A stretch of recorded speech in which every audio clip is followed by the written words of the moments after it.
We have to let them or help them understand their patient's language, their communication, what it looks like, because aphasia looks so different in every individual.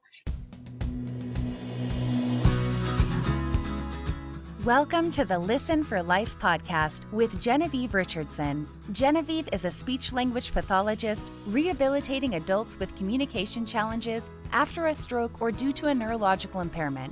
Living with aphasia is hard. Caregiving is hard. You are not alone. Get equipped with knowledge from experts in the field and professionals you need to know. We'll hear stories and experiences from others who are navigating life with aphasia. So, put your earphones in and take a walk outside. This isn't just a podcast. This is a community, a resource, and a support system. We're in this together. Do life.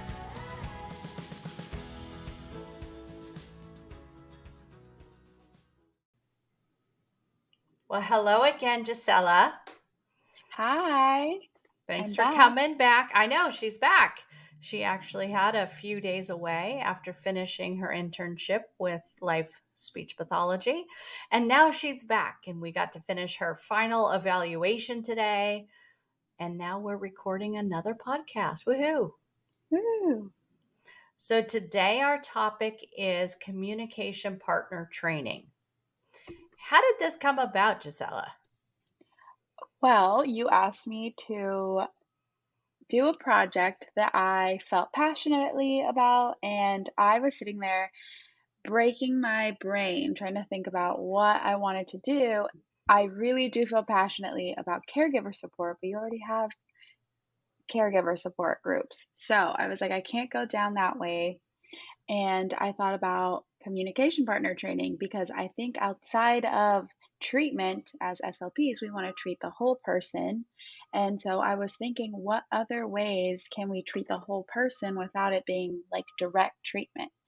And support caregiver groups is one example of that. And I think this is also another example of that. So that's why I just ran with it. So, differentiate for us communication partner training. How is that different than what we offer to caregivers now when we see their loved ones for treatment? So usually when we're seeing their loved ones for treatment, we are usually treating their loved one for their communication deficits, whether it's naming, word retrieval, comprehension, that kind of stuff. It's very direct with their loved one or our client, versus communication partner training is more so training the caregiver or friends or family to better communicate with their loved one outside of the session. So, how can we ease frustrations that they may be encountering with their loved one because of the lack of education or awareness, and how we provide those tools so that we can make this bridge communication for both of them and make it easier for them to interact and communicate and want to talk to each other. I like your term of a bridge. Being married's already hard enough, somebody that you've known for a long time, and then you throw aphasia on top of it. And it's just so much more. It's so much more to think about.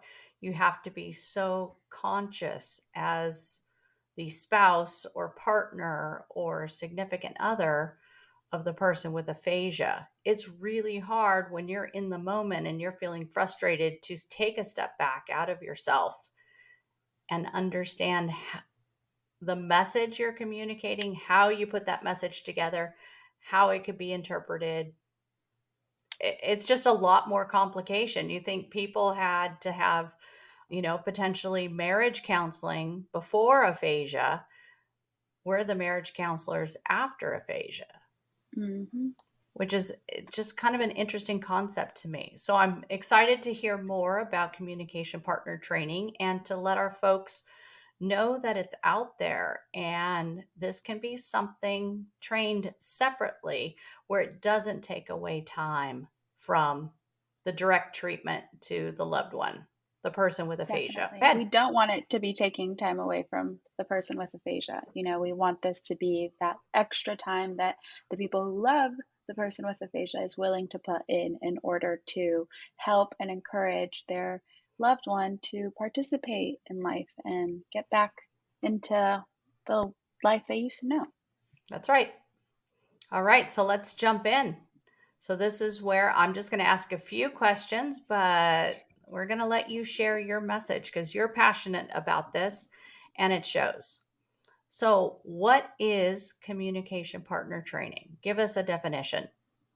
So definition is, it is an evidence-based practice and it focuses on indirect treatment through education of communication partners, how to best support their loved ones in a conversation.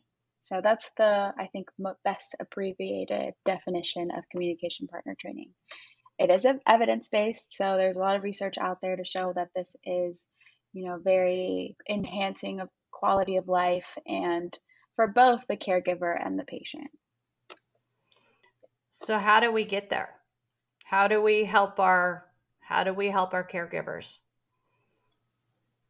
Well, to kind of summarize it or break it up into different pieces, we train them, but we have to educate them. So you have to educate them specifically on their loved ones, diagnosis, and what their aphasia looks like.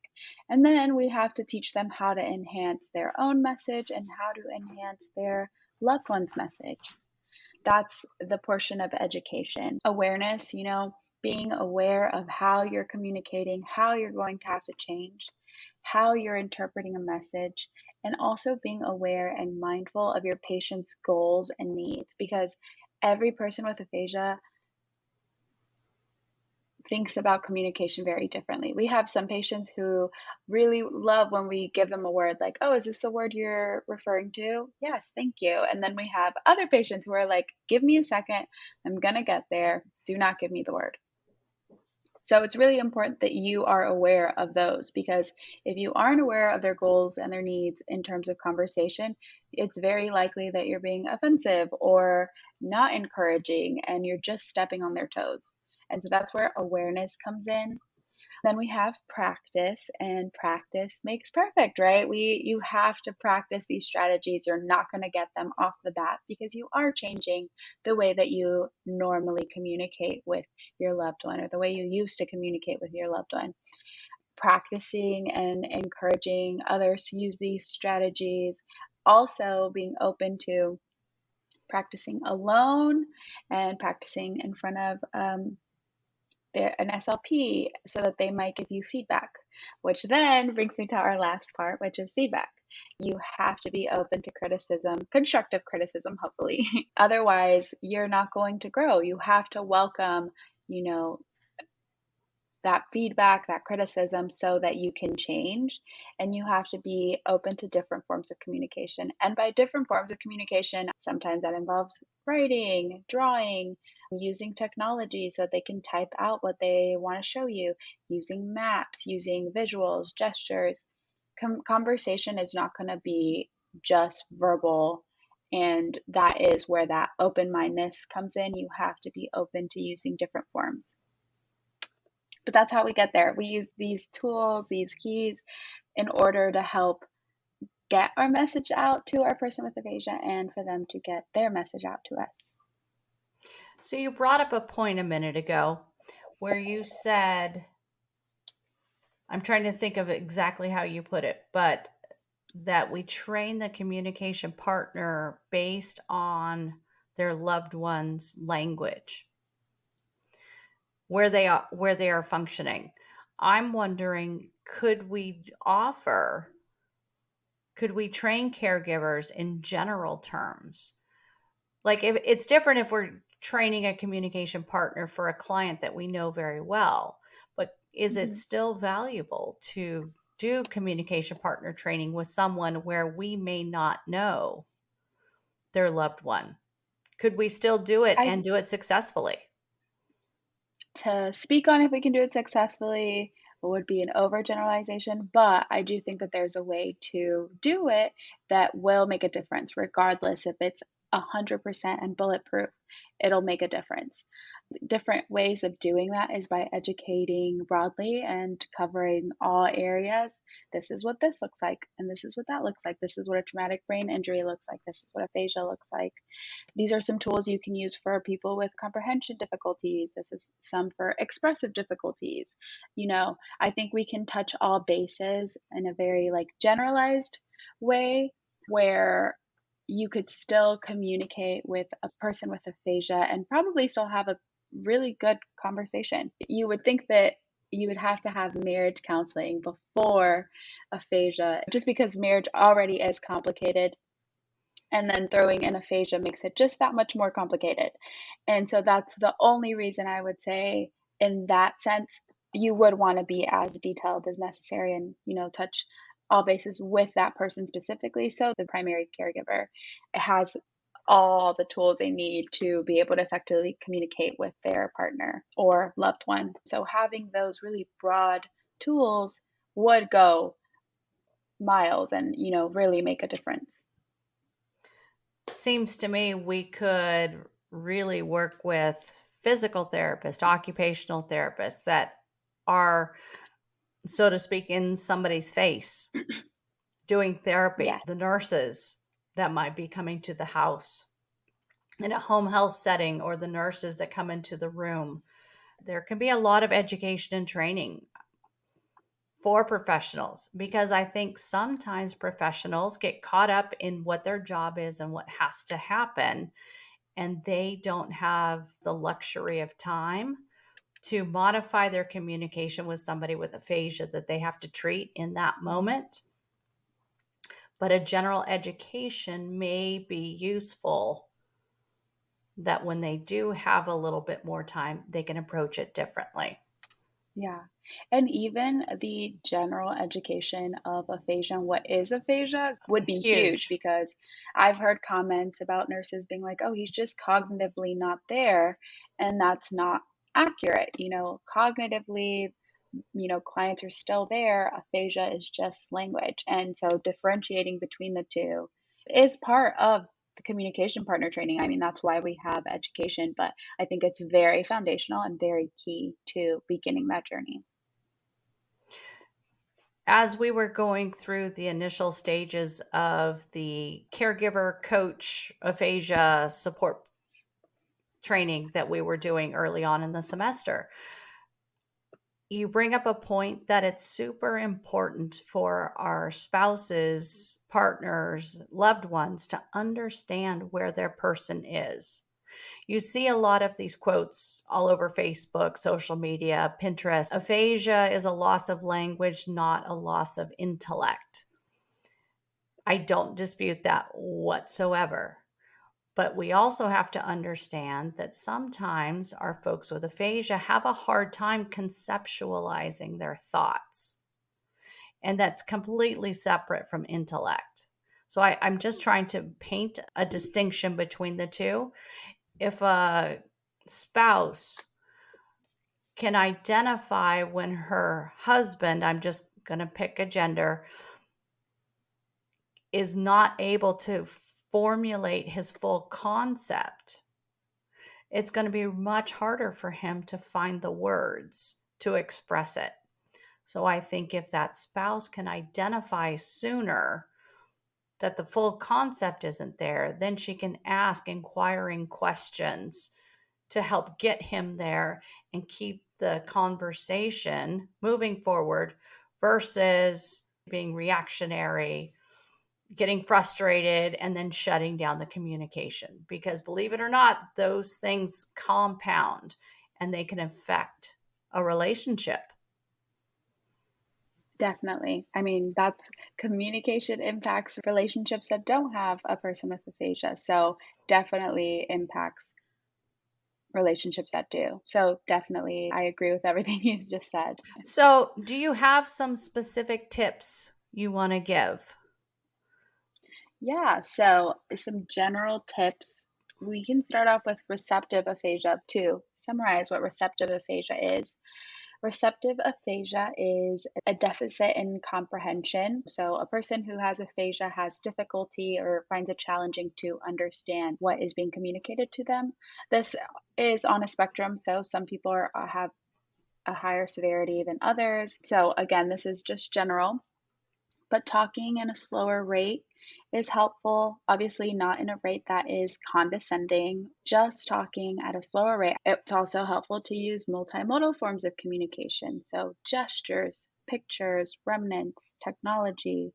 Remnants being an object that you can show somebody that is meaningful, whether it's a baseball or a date that you both went to, or a picture, a wedding picture. That's a remnant. I think using that in conversation can be helpful, much like you mentioned, Ms. Genevieve. It helps set the concept, especially if they're having difficulty understanding the concept or like formulating that concept. Holding up that baseball from that first date you guys went to and it got signed. Obviously, this is just an example, but would be very helpful in setting that concept, setting the foundation, setting the setting. So that's just an example of different forms of communication we can use to help them understand what we're talking about, setting context. Then we have using proper nouns instead of just general nouns. Instead of that person over there, you would say Miss Genevieve, or instead of let's go out to eat to that restaurant around the corner, you would say let's go to the Chili's off of I-35. Like just being very specific. The visualization of stuff, that's really helpful. And then having simple sentences instead of complex sentences. So that would be like sentences such as, that lady is carrying the baby, which is very straightforward, and it's also in correct order. The lady is carrying the baby versus that baby was carried by the woman. So that's a little more complicated to understand. Then we have eliminating distractions. If there is a conversation going on or you're in a really loud restaurant, you're going to have a harder time getting your message across. And I mean, this goes for anybody, right? Like when you're in a busy place and there's a lot of distractions, it's a little harder to really listen in on what this person is saying because there is a lady giving the juiciest gossip next door. So that goes for people with aphasia as well. Distractions are huge, whether it's sounds, conversation, the TV is on in the background, the dog is barking. If you can't eliminate it, it's also important to be aware that that might be impacting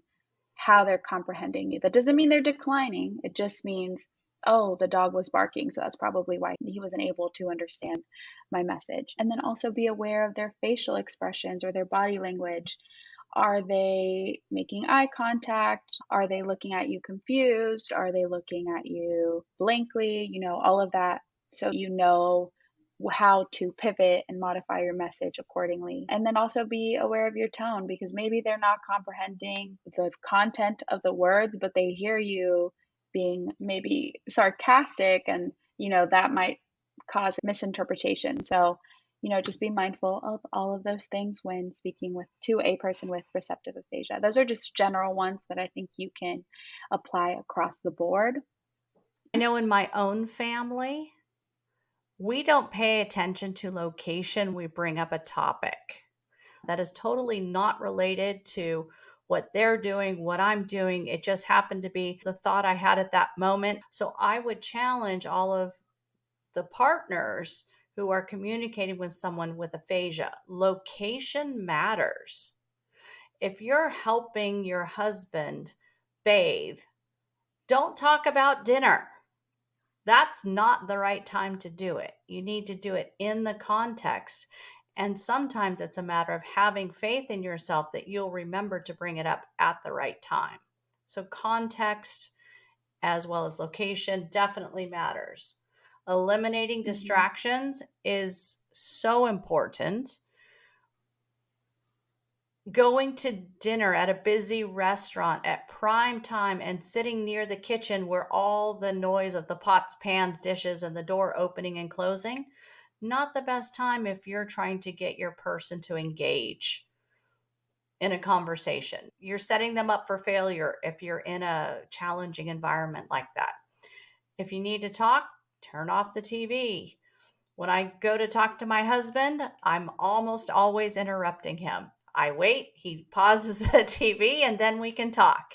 Because if he doesn't shift his attention, part of the message is going to get lost. And if he doesn't shift his attention, something not only important will get lost, but it impacts how I perceive how that interaction went.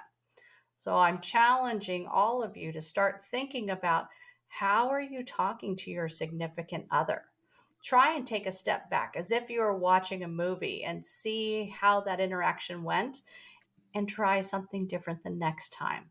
A lot of this is practice and awareness. So thank you for all of those tips. Gisela, keep going. Let's hear about folks that have more expressive type of Yeah, so aphasia. expressive aphasia essentially is an aphasia in which the deficits or the challenges. I really don't like the word deficits, but I I know. feel like clinically and like in the book, that's the word we use. But if I say deficit, just replace it with challenges. I think that's a better term to encompass what people with aphasia are going through. Essentially, a person with expressive aphasia faces challenges in getting their message out, finding the right word to use, formulating sentences, anything that has to do with verbal output, not necessarily language expression in general, because there's other ways to communicate. Sometimes they're really good at gestures. They can still have effective expressive language. It's just not going to be always verbal. Some tips when working or communicating with a person with expressive aphasia is asking for clarification. Did you mean this? Did you mean to say this? And repeat back the message. Or you can restate what you understood. I understood that you want to do this at this time. And, rephrasing it to be able to be answered with a yes or no. Yes, that's what I said. No, that's not what I said. Because a lot of the time, they might think they're saying one thing, and once you repeat back to them what they said, they're like, oh, oops, I accidentally had paraphasia, which is replacing one word with another, which now completely changes the message that was being communicated. So, really important to clarify and restate what you understood. Give them enough time. Give them time. Wait. And I don't mean wait hesitantly, because then that applies pressure. Now this person is being pressured and it's just going to get harder. It means waiting with a smile on your face, not tapping your finger, not moving around in your chair. And obviously, don't wait 30 minutes for them to get this one word. This is where you have to, also try to help, but this will look differently based on the person that you're speaking to. Figure out what kind of help your loved one is comfortable with. So ask permission to suggest words. Is it okay if I suggest a word? Sometimes they may get stuck on a word. Sometimes they'll start describing the word. If they're trying to describe the sun, they might start, it's round, it's in the sky, it's yellow. That's not an invitation for you to give them that word. You still have to ask permission to give them that word. Oh, is it okay if I take a guess at what you're saying? Yes. Okay, is it the sun? Correct.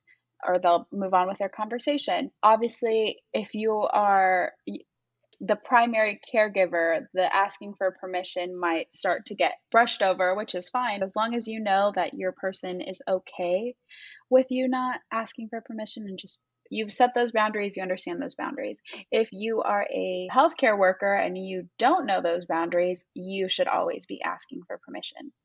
And then providing them with means of communication, whether that's technology, a phone, a computer that they can type into or use maps on, pictures, anything to help enhance their message. An AAC device, so this is maybe a piece of paper with some food options so that they can tell you what they want to eat. AAC devices look incredibly different. That was just one example. And drawing, so providing them with paper so that they can draw or write.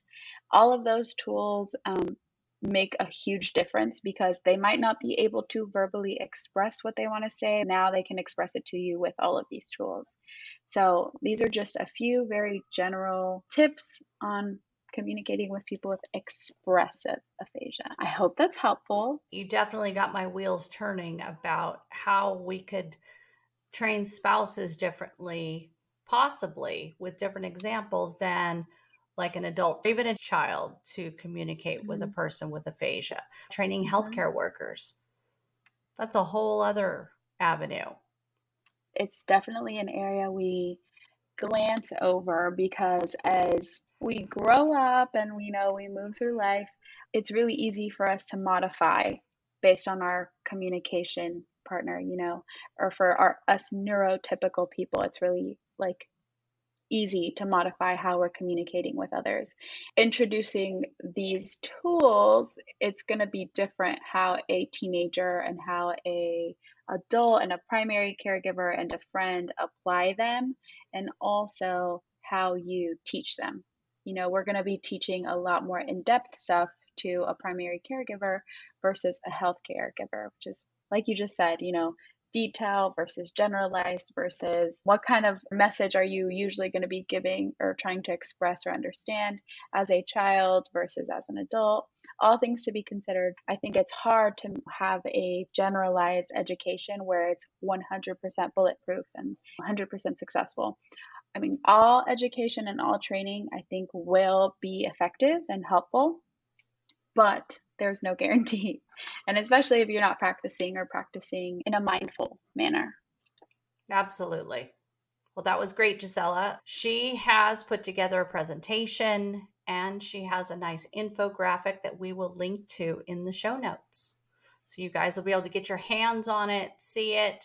There'll be a transcript available of our ramblings on this podcast so you can compare and contrast and, help give you at least a jumping off point when you're communicating with your significant other with aphasia. So we're going to wrap up by talking to Gisela a little bit about how did she even get into speech pathology out of all the careers and all the world that are out there? How did you land here? To be fully transparent, I wanted to do fashion merchandising, and my dad said, I don't think so. He said, if I'm paying for you to go to school or if I'm helping out, you need to find something a little more reliable. And you know what? Thanks to him, I graduated the year of the pandemic. Had I gone into fashion merchandising, I don't know that it would have been that reliable. Then I started looking around. I knew I didn't want to be a doctor. I didn't want to be a nurse. So I was in the area of healthcare. I was like, I feel like this is reliable. I know that I love helping people. My aunt and my cousin both worked in home health, nurse managers and therapist managers, and they were like, you should do speech therapy. You'd be really good at speech therapy. So why don't you check it out? And so I started kind of doing some research and seeing what it meant to be a speech therapist. At the time, I only realized that it was working with kids and probably at a school, maybe like home health. I didn't realize that you could work with adults. I didn't realize you could work at a NICU. I didn't realize we did swallowing. I didn't learn any of that until like my second year of college. Once I started really getting involved in all of that, I absolutely fell in love with our field. I love working with kids. I love working with adults. I haven't done any swallowing, so I can't say I love swallowing, but I do love what I've gotten to do so far. I realized how important communication was. I think communication is key to everything. Hone these tools and whatnot is really important. Importance to safety, intimacy, and all of that. It's the foundation. And so in the process of wanting to help people and also falling in love with communication as itself. I am so happy I ended up here and I love everything we do. That's long story short how I ended up in speech therapy That's pretty and cool. stayed. You have a great future ahead of you for whichever way you want to go. First, you got to pick the age group, and then Yeah. you got to pick the setting. So, yeah, there's just a lot of opportunity and a lot of choices. Well, Gisela, thank Definitely. you so much for coming back on today and telling us about communication partner training. And I want to wish you a happy graduation. Thank you. Thank you for having me on once again. Folks, we'll have her back again. We'll tackle some other subjects. We'll see where her next year takes her, because now she has to do what's called a clinical fellowship year. And it's about 9 months. I highly recommend you get it done. It's just one of Yes. those things. Keep the momentum up, keep going. get in a good placement with a good supervisor, and you'll knock it out of the park. Thank you. I'm gonna get her done. That's right. All right, folks. We'll see you next time.